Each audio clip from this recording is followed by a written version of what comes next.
Today in front of me HardReset, and I'll show you how to check battery temperature on this device with Ampere application. So first you should launch the Play Store app, and here in the search pool enter the Ampere, and now we have to get this application. So tap to install and wait a couple of seconds while application installing on your device. Now just open the app. Here click yes, I agree, pick close, and here on the left down corner tap to OK. And as can you see, here we got the section with the info about the temperature of our device, that's 30 degrees.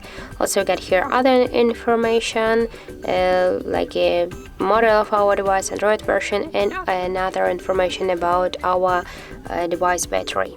So that's how it looks. Thank you guys for watching, and if you found this video helpful, don't forget to leave a like, comment, and to subscribe our channel.